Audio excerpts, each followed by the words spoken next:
IT job కోసం try చేస్తున్నారా? Coding tutor లో ట్రైనింగ్ తో పాటు స్టైఫండ్ అండ్ 100% జాబ్ గ్యారంటీ. కడుపు నొప్పి వచ్చి చనిపోయాడు. ఉన్నారా మీ శ్రీమతి గారు ఇప్పుడు? ఆ, ఆ రోజు అంత కఠినాత్ముడుగా ఉన్న భర్త ఈ రోజు కరుణామయుడైపోయాడు కదా, మరి మీ శ్రీమతి గారి ఫీలింగ్ ఎలా ఉంది ఈరోజు?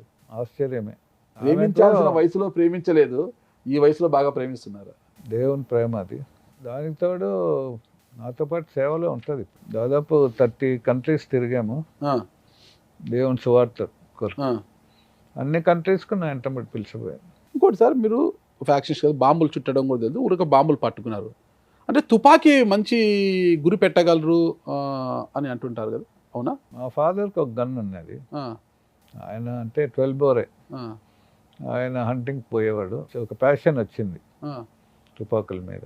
ఇంకా రాజకీయాల్లో దిగినాక తుపాకులు అవసరమే కదా. ఉమ్, ఇంకా దొంగ తుపాకులు కొనడము, అది సీక్రెట్గా పెట్టుకోవడము. తర్వాత ఎయిర్ గన్తో ప్రాక్టీస్ చేసేవాడిని. ఆ.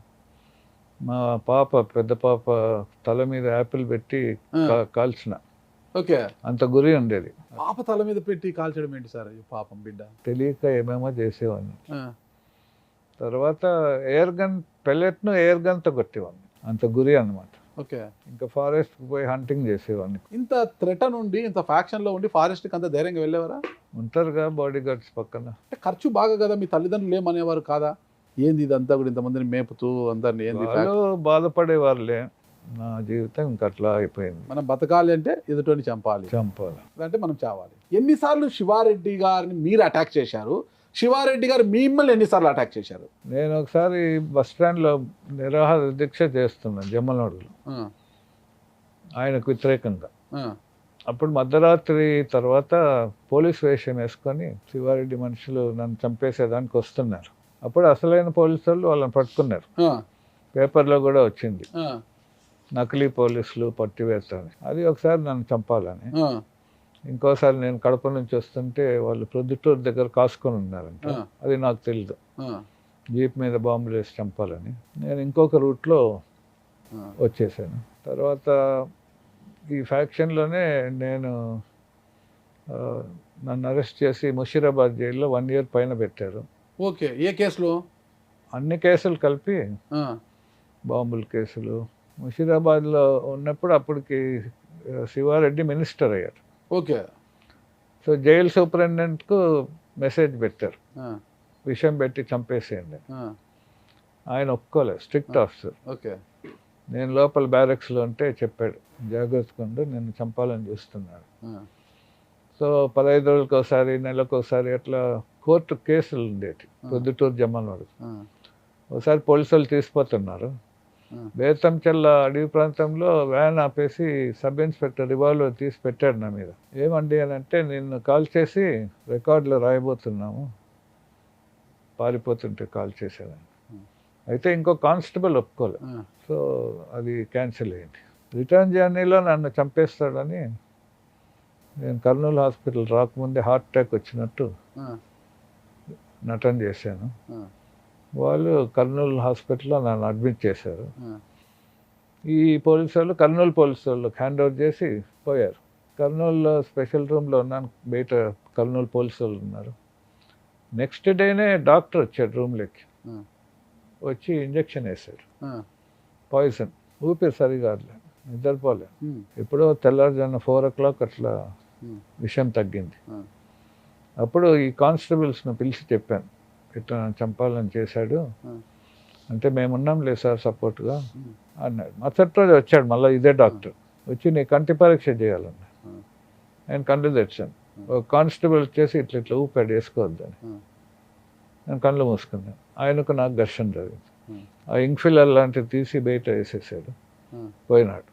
మెడికల్ కాలేజ్ స్టూడెంట్స్ వచ్చారు, ఎవరినో చంపుతున్నారు రాజకీయ నాయకులు, సపోర్ట్గా వచ్చారు. వాళ్ళకి చెప్తే ఆ ఇంక్ఫిలర్ తీసుకొని పోయి టెస్ట్ చేస్తే దాంట్లో యాసిడ్ ఉంది, పవర్ఫుల్ యాసిడ్. నా కళ్ళల్లో వేపియాలని చూశారు. సో దీని బ్యాక్గ్రౌండ్ ఏమంటే, ఎన్కౌంటర్ చంపాలా, జైల్లో చంపాలా, హాస్పిటల్లో చంపాలా, ఇవన్నీ అంటే జరిగాయి. పాయసం ఎక్కించినా మీరు చావలేదా చాలా ఇంజెక్షన్ ద్వారా? సెమీ కాన్షియస్ స్టేజ్ వచ్చింది. ఓకే. అది పని చేసి ఉంటే చక్కగా ఈ పాటికి చక్కగా ఇప్పుడు పోయినా నాకేం భయం లేదు. ఆ, ఇప్పుడు చనిపోయినా ఆ. ఎక్కడ పోతానో నాకు తెలుసు. ఓకే, ఎక్కడికి పోతారు? పరలోకం పరలోకమేనా? పక్క. పక్క 100%. ఎందుకలా? దేవునితో కనెక్ట్ అయినా కదా. ఓకే. ఇప్పుడు ఈ లోకాన్ని సృష్టించిన దేవుడు పరిశుద్ధుడు. ఉమ్. ఆయన కుమారుడు యేసుప్రభు వచ్చి పరిశుద్ధ రక్తం చిందించాడు ఉమ్. సిలువలో. ఆ రక్తంతో మనం కడగబడితే ఓకే, పునీతులు అవుతారు. ప్యూరిటీ వస్తుంది, ఉమ్. దేవునితో కనెక్షన్ వస్తుంది. ఓకే. ఇప్పుడు ఈ 30 ఏళ్ళు ఊరికే భక్తి చేయడం లేదు. ఉమ్. దేవుడు మాట్లాడతాడు, ఉమ్. దేవుని సమాధానం. ఈ ఉదయకాలం కూడా బాగా ప్రార్థన చేసుకునే వచ్చిన ఇక్కడికి. ఓకే. ఓకే. ఎందుకంటే మీ క్వశ్చన్స్ చూశాను, ఉమ్. చాలా టఫ్గా ఉంటాయి. బా నాకు ఎంత జ్ఞానం కావాలి ప్రభువా ఉమ్. బాగా ఆన్సర్ చేసేదానికి. మీ కొరకు కూడా ప్రేయర్ చేశాను. చాలా థ్యాంక్స్. ఎన్ని అటాక్స్ చేసినా కూడా మీరు చనిపోలేదు. చనిపోలేదు. అంతేనా? ఇంకెక్కడైనా కూడా మళ్ళీ అటాక్ చేసి బాంబులు వేశారా? చేశారు. ఎక్కడెక్కడ? సిఆర్పి వాళ్ళు నా మీద ఫైరింగ్ చేశారు. ఎలక్షన్ రోజు మేము జీపులలో పోయి 4-5 జీపుల్లో ఆడ పోలింగ్ జరుగుతుంటే తుపాకులతో పైకి కాల్చి బ్యాలెట్స్ గుద్దేసుకొని పోతుంటే శివారెడ్డి మనుషులు, ఒక లారీ నిండా మనుషులు మమ్మల్ని అడ్డగించేదానికి వచ్చారు. మేము 4 జీపులు ఆపాము, తుపాకులతో కాల్చమని చెప్పాను నా బాడీ గార్డ్స్.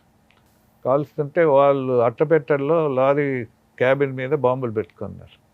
ఆ బాంబులు కిందికి అందించేటప్పుడు పేలిపోయినాయి, మనుషులు చనిపోయారు.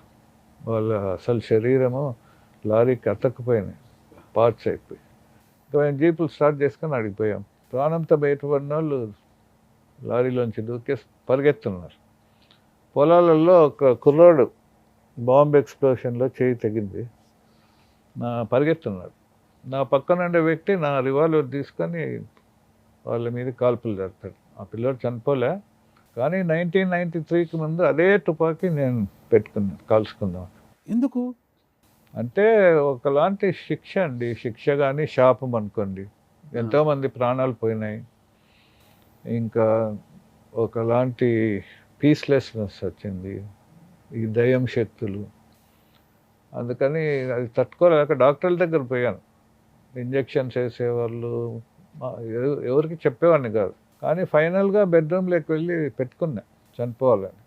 ఈ చిన్న రివాల్వర్తో చనిపోతానో లేను అని పెద్ద రైఫిల్ నాకు తీసుకొని నేలకు గట్టిగా అతికిచ్చేసి బ్యారెల్ గొంతు కింద పెట్టుకొని కాలు బొట్టుకనేలతో ట్రిగర్ వచ్చేసి పెళ్లి చేసుకుందాం అనుకున్నాను. అయితే చనిపోతే ఎక్కడ పోతానని భయం. ఫ్యాక్షన్ అంటే భయం లేదు, కానీ మరణం అంటే భయం. ఫ్యాక్షన్లో ఉంటే వచ్చేది మరణమే కదా. మరణమే, కానీ మరణం తర్వాత ఏంటి అని భయపడేవాడిని. ఇప్పుడు ఫ్యాక్షన్లో ధైర్యంగా ఉండేవాడిని. ఎక్కడైనా ఒక సమాధి పెట్టి ఎవరైనా తీసుకొని పోతుంటే భయపడేవాడిని లోపల, నేను చనిపోతే ఎక్కడ పోతాను.